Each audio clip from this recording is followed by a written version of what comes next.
Hey, what's up, what's up, what's up? How you doing?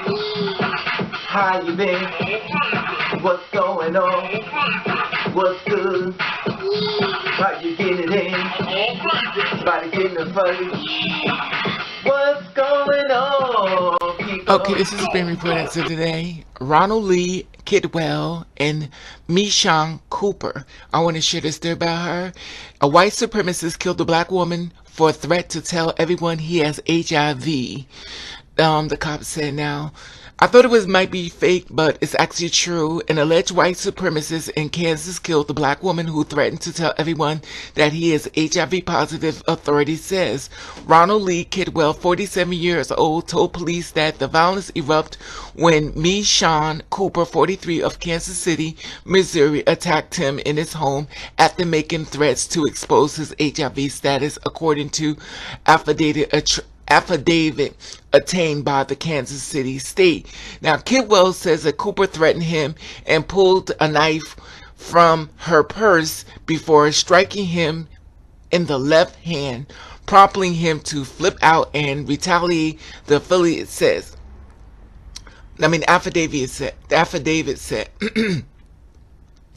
when I get mad, I make the exorcist look like a bitch, Kidwell said, according to Johnson County District Attorney Office. At some point during the struggle, Kidwell said he gained control of Cooper's knife and fatally stabbed a woman who had been missing from Kansas City since July the 6th.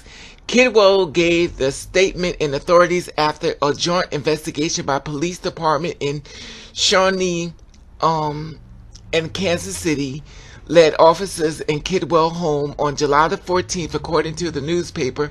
Phone records indicate that Cooper had visited Kidwell's house the day she was missing, and the police found an overwhelming smell of bleach during the search on Kidwell's home, according to the affidavit. Kidwell initially told police that he was unaware of Cooper's whereabouts before claiming she was killed by someone in Kansas City. He later told police he would never be released from prison after confessing the truth and leading investigators to a trash can in the garbage where Cooper's body was wrapped in trash bags, according to the affidavit.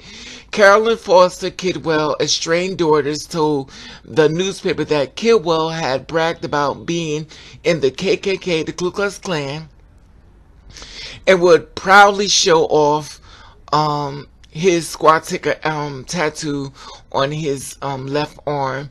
He even once threatened to kill Foster and her 3 children if ever spoke to a person of color, she told the newspaper. Now, he had been a monster his whole life, Foster said. He was a true definition of evil. Foster said Kidwell has long target people based on the color of their skin, pretending to be friends with them, causing them harm. In 2011, Kidwell was charged with second degree assault on hitting a black woman on the head with a hammer as she slept. He then assaulted her, according to the police reports. Kidwell later pleaded guilty and was sentenced to 5 years in prison, court record says. Now, Kidwell stated that he was diagnosed with HIV and did not use a condom during the sexual activity, police wrote. Shauna Turner, Kidwell's cousin, said that she had been disowned by most of the relatives for his hateful beliefs. He had lost his right eye when he was 7 years old during a dog attack, she said. Now, whenever I was around him, he talked about white power. Turner said, according to, she was also surprised that Kidwell's latest victim was black. Prosecutors on Monday declined to comment on the details of the case and indicate that whether they believe Cooper's killing was a hate crime. Kidwell, who's remained in custody on a $1 million bail, has been charged with second-degree murder. Kidwell is due back in court on Thursday, WDAF reports. Wow. Unbelievable. Unbelievable. Now, this is the thing about this story, which I find it to be something that seems to be missing. Were they in a relationship? Like, because this is an alleged white Supremes in Kansas killed a black woman who threatened to tell everyone that he was HIV positive. Now that's questionable. It's like, how would she know this information? And it said that Ronald, 47, told police that the violence erupted when MeShon Cooper, 43, of Kansas City, attacked him in his home after making the threat to expose him to HIV. But what was he doing? What was she doing in his home? Kidwell said that Cooper threatened him and pulled out a knife and out of her purse before striking him in the hand, prompting him to flip out and retaliate on the affidavit said. There's a lot of gray areas, but I'm going to speculate right now, and this is just my opinion. If the family said that he had a problem with black people, he was very racist, they kind of separate themselves from him because of that. It was just a matter of time. Now, if the reports are very accurate, they were stating in reference to he's attacked women before because of, his racial profiling and the way he feels about black people and stuff. So if that would be accurate, then Carolyn Foster, estranged daughter, said that Kidwell bragged about being in the KKK, so she stayed away from him. So, and Kidwell was charged with second-degree assault on hitting a black woman on the head with a hammer as she slept. Now, I don't understand, what was he doing with the black woman that he hit her in the head? This is a different woman as she slept.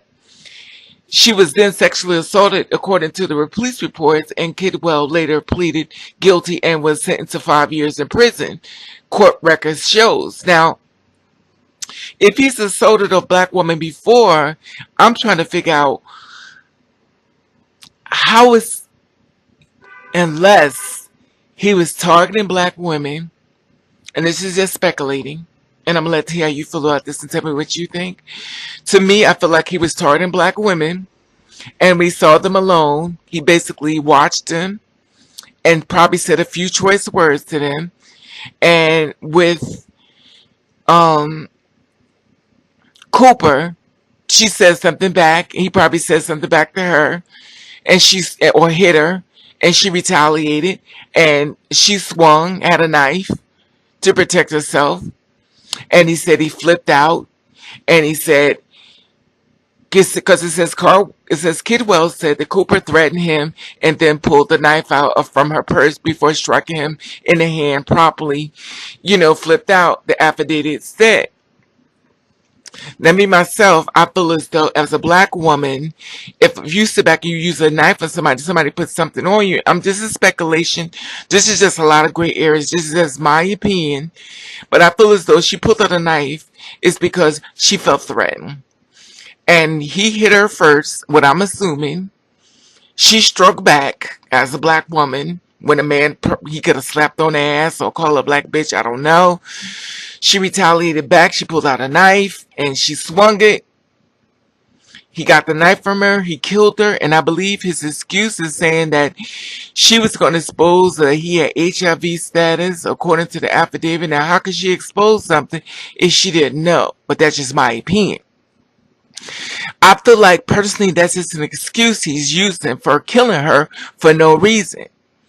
I feel as though he personally prayed her, attacked her, killed her, tried to throw in the garbage, and then used bleach to clean up his act because clearly he knew what he was doing. He claimed to be in the supremacist, is basically the KKK, so killing black people would not be a problem. And then he's using the HIV status to try to make a sense out of lie to say why the reason why he did it. But that's just my opinion. I just don't understand how something that's that personal information that she would know.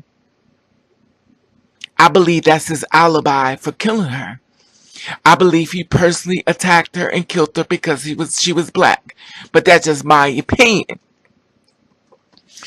And I believe she retaliated back to defend herself, and she was murdered because of that.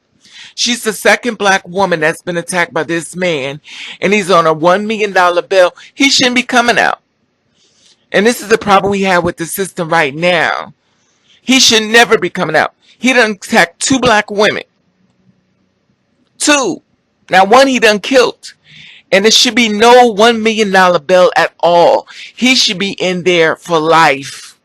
He's charged with second-degree murder. How could you be second-degree murder? He could use any excuse because he killed the person that could tell the story. This is the second woman. This is the problem we have with the system. You go to sleep on this type of stuff, and then you allow him back out again to kill again. She is the second woman that's been assaulted by this white supremacist, killed by a black woman. Killed the black woman for the threat to tell everyone he has HIV. Hashtag cops. It's just my personal opinion. He's going to get out. He's going to kill again. Keep him in there. I find it amazing how you would give him bail when you get people that you would lock up on a fucking drug charge. Here it is. This man attacked 2 women. Been to prison before for five years. He done killed another one. And then you have the audacity to give him bail. $1 million bail. Anyway, like I said before, I love your feedback on this. This was reported as of July the 24th, 2018. I was hoping this story is fake. But obviously where I'm reading it from, the New York Post, is very much true. And I love your feedback on this. Whew. It's amazing. Amazing. Anyway, it's very disturbing, and I think it's unfair. And the Cooper family, you definitely in my prayers. And please, do not let this man get back out. Y'all better stop, make a lot of noise about this one. Don't let this man get back out. Don't let him get on. It is impossible for him to even be having a bail on an offer. A bail. That's what gets me.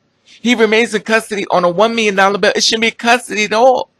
And now some of you say, well, Raven, that's a $1 million bill. Oh, baby, let me tell you something about the KKK. They'll get him out. You feel the fact he killed the black person, they'll get him out. They will get him out. Just to show how much they love to see black people being murdered. Because that's the kind of world we live in, and it's sad.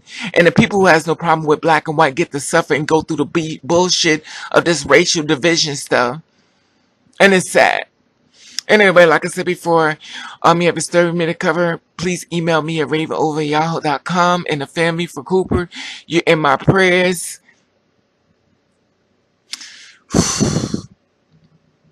And I love your feedback on this. I love how you feel about this. I love to hear how you feel about this. And at the top, there's the Instagram button. You follow me, I follow back, and let you know I love you. And thank you for watching. Kiss the Ray.